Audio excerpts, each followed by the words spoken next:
Saudara terkasih, berjumpa kembali dengan satu ayat sehari. Ayat pada malam hari ini diambil dari Injil Matius bab 25 ayat 4. Sedangkan gadis-gadis yang bijaksana itu membawa pelitanya dan juga minyak dalam buli-buli mereka.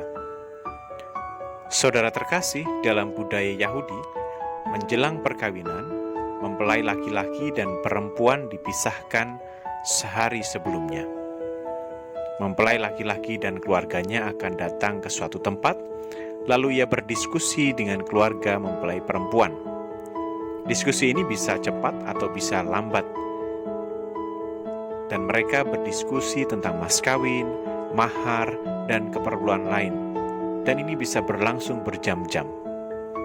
Tentu ini akan membuat mempelai laki-laki datang terlambat ke perjamuan kawin.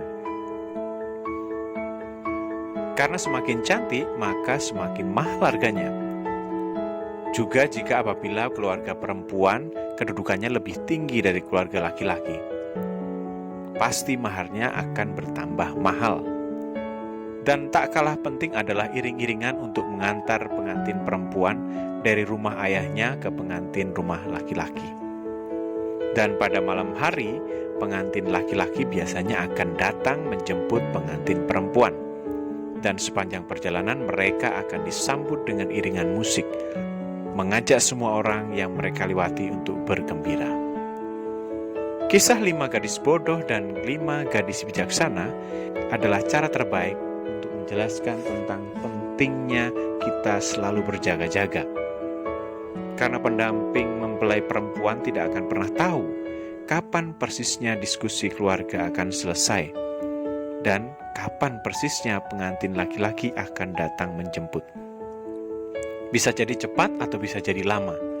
Itulah sebabnya gadis yang bijaksana membawa pelita sekaligus buli-buli minyak.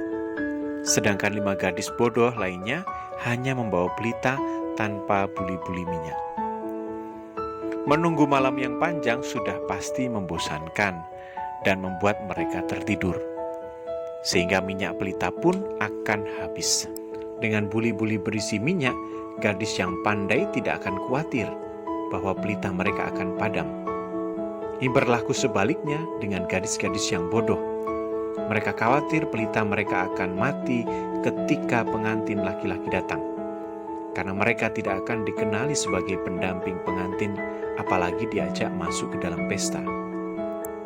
Maka 5 gadis bodoh akan segera pergi untuk membeli minyak, agar pelita mereka tidak padam dan mereka tetap dikenali sebagai pendamping pengantin, sehingga akhirnya boleh masuk ke dalam pesta.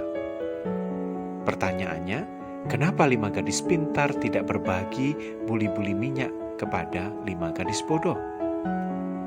Tidak semua hal bisa dibagi. Buli-buli berisi minyak itu adalah bekal, yang isinya adalah pertobatan, pengenalan akan Allah, relasi yang akrab dengan Allah, pengampunan, persahabatan, kasih, dan ini tentu saja tidak bisa dibagi, tetapi harus diusahakan sendiri. Disinilah kita diajak Yesus untuk berjaga-jaga, menyambut kedatangan Kristus. Karena kedatangannya tak ada yang tahu. Sebab itu kita harus selalu bersiap dan berjaga. Jangan sampai ketika ia datang, kita seperti 5 gadis bodoh yang tidak lagi memiliki bekal dan persiapan. Semoga Tuhan memberkati kita dan kita dapat mempersiapkan diri dengan baik sebelum kedatangannya.